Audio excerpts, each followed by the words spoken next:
Lakshya, first of all, congratulations on a brilliant run of late. You won the Australian Open, which is a Super 500 tournament, and you made it to the finals of the All England. Feeling good? Yes, first of all, thank you so much for having me here, and yeah, it feels good to again finally win couple of tournaments, again play good badminton after a long time. And yes, All England was one of a good tournament run for me, especially in the last 1 year. So after Paris, I would say this is an important tournament that I wanted to do well in, and yeah, happy with the way I performed at the All Englands as well. And yes, Australian Open gave me that boost to like really start believing again that I can win big tournaments, and yeah, looking forward to the tournaments ahead now. What do you think you did right in the last few months? Because you've had quite a good run. What changed for you? I mean, yes, as I said, after Australian Open, it was important that I keep my body fit, and then because I know I was playing well and I was in a good rhythm throughout the last 3-4 months of I think last year. I played some decent tournaments which gave me a good chance to improve my ranking and also play those matches week after week, and it helped me get back to my form. Those matches, some few Japan Open semi-finals, and then the Australian Open, finishing off the year with a good tournament. And then I started this year pretty decent with 2 quarterfinals losses, but again those were like really high quality matches and I just lost very close. So that belief was there, and then when I went for the All Englands, I was really prepared well, and I was in a good shape and looking very sharp. So yeah, the last few tournaments, I would say it was more about just keeping that momentum from Australia Open to the All Englands. In the last 6 months or so, you mentioned you've been consistently making it to the quarterfinals of tournaments. You were the runner-up in the Hong Kong Open, the Australian Open you won. It seems like there's a switch that has flipped with you.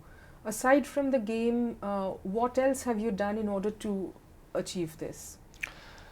Yeah, the first part of I would say last year I was injured a little bit, and yeah, was not able to really perform to my level best due to certain niggles and few injuries in the beginning of the year, and yeah, I had to also miss out few tournaments because of that. But yeah, of late I think focused a lot on my recovery, uh, my just overall building my game up, and also found few training vlogs where I didn't play a lot of tournaments, but I was still training and trying to figure out the injuries, figure out how can I improve physically. So, and then yeah, when I was okay to participate in tournaments, I was yeah, happy to play again after a few months of a break. At a time when you were not winning enough matches, how do you keep yourself propped up mentally? I would say patience is the right word to use when it comes to like dealing with injuries or with first round losses, कि आप मतलब wait कर रहे हो कि कब आपका right time आएगा, and then you're back from an injury, and again you're mentally it's tough. I would say those periods when you're, especially when you're staying away from the court, but again when I got back, I was just enjoying badminton again, and yeah, mentally I think there were 2-3 things that I changed, where I was just trying to hurry it up, like the whole process of recovery, or like if I was losing matches, I was being a little bit impatient as well in certain matches. So yeah, I took some time off, did a good training period, and then it was all about just playing more matches and just trying to find my rhythm. Let me take you to the semi-final of the All England. You were playing Victor Lai, tied 1 game each, and in the decisive game, You were hobbling. Your right leg had cramped up, is it?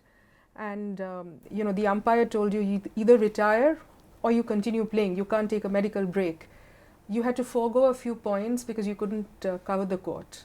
Yet you won that game and the match eventually. What was going on in your mind? How did you put mind over matter? Um, yes, I mean, I could feel the cramps on both my legs when I started the third game. After 5-6 points, I knew that my legs were cramping, and I didn't want to show it to my opponent so early in the game that I'm getting cramps. But yeah, I think after 11-12 points, it was quite evident for him also to figure out that I'm struggling a little bit with cramps and not able to move freely on court. So yeah, I was at that point, I was just trying to just play 1 point at a time, because I didn't know if I would be able to finish off the match also or no. But I was just not thinking too ahead in future, because I mean, those thoughts were coming in, whether I'll be able to finish it off or not, or will it get even worse after 5 points of pushing again. So I was just trying to figure out what all I can do on court that day, that specific match, where I was taking every help possible from the physios and my coaches in between breaks, and trying to take few breaks in between the match as well, where the umpire was not very happy, but I was He showed you a yellow card. yeah.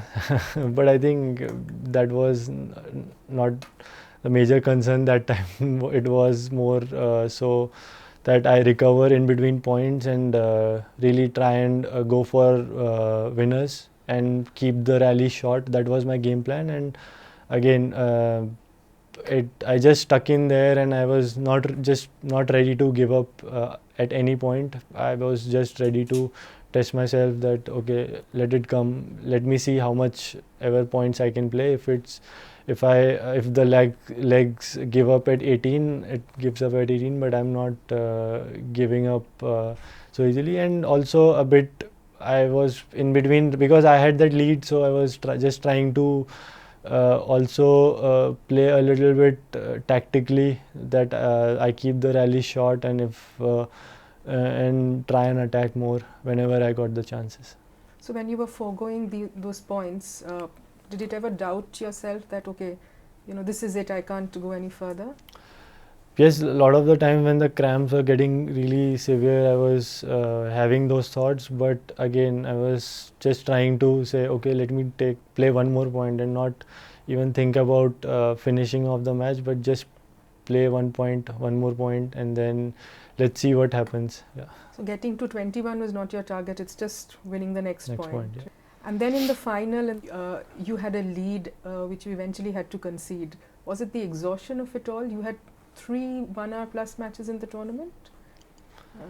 Yes, it was a good match. I mean, also a lot of credit to him as well. He played a really good game. And yes, overall, in terms of the whole tournament, having those long matches eventually tires you out. As even in the semi-final, it was quite evident that I was struggling with cramps. And yeah, but I mean, whatever I did to recover well for the finals, and I just wanted to give my best for the finals. And yeah,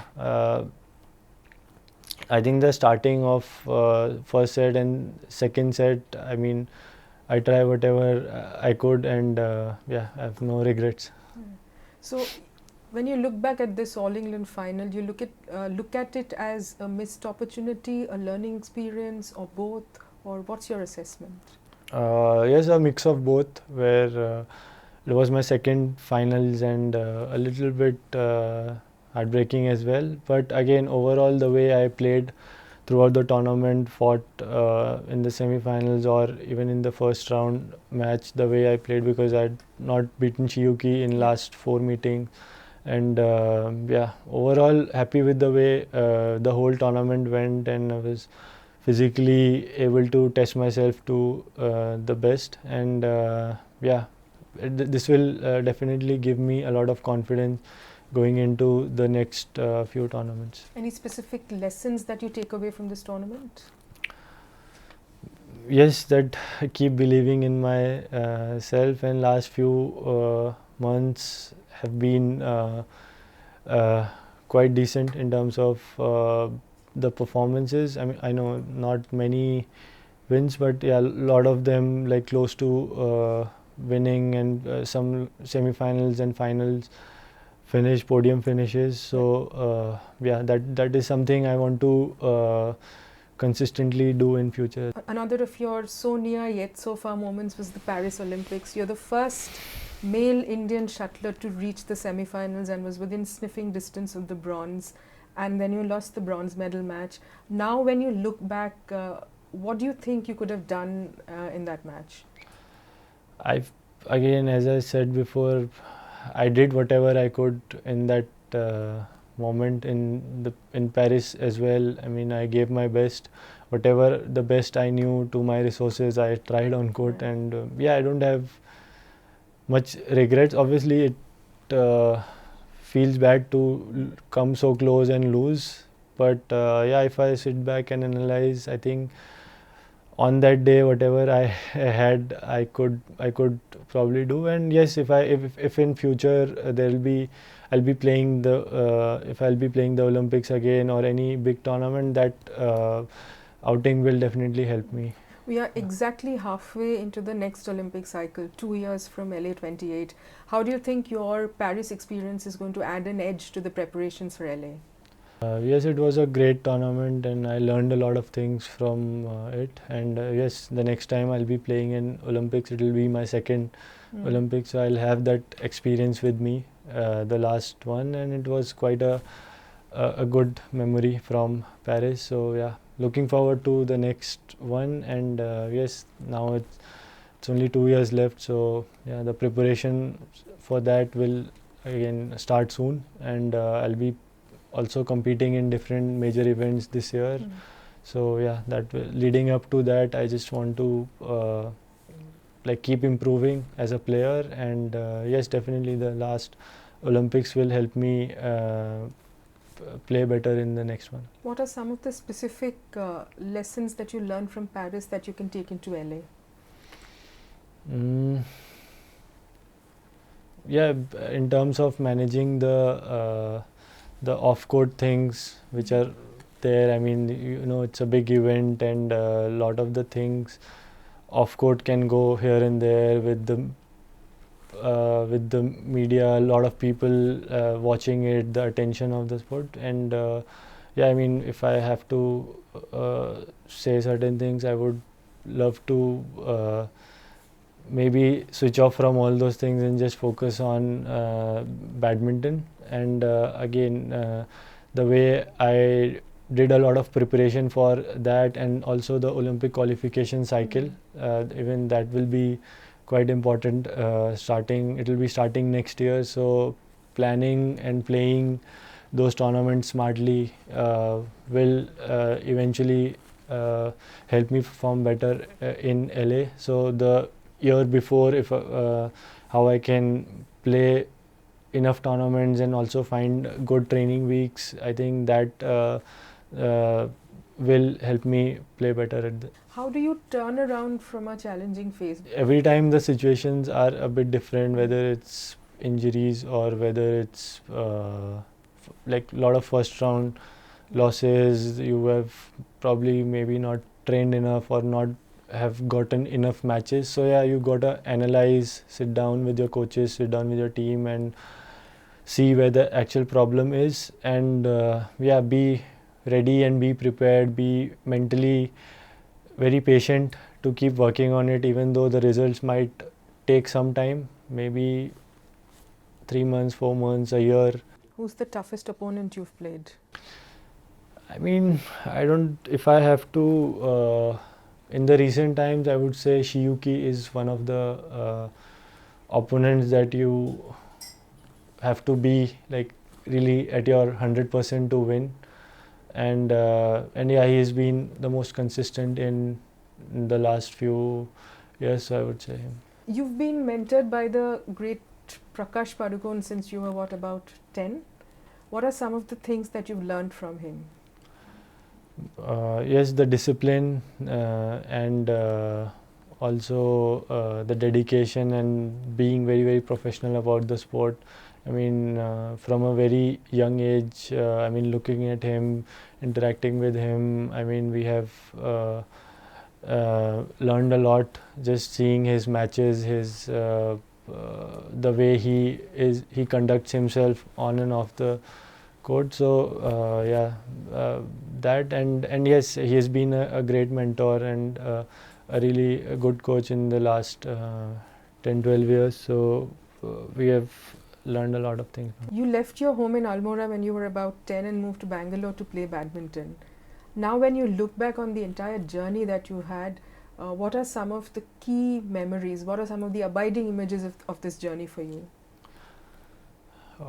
Yes, as a kid, I always, I mean, when I would walk into the stadium of Almora, I would want to become an Olympic player. I would want to win big titles in the sport. So yeah, from there to, I mean, playing in such big events, making podium finishes or winning some of the major titles like Thomas Cup or Australian Open, winning those tournaments. I mean, that would be like a kid's dream to just play in those big events. So yeah, I would say this I would have manifested in many ways when I was very young, and living up to that and playing that. I mean, it always gives me goosebumps, and I'm every time as excited as I was the first time when I walked into an All England tournament.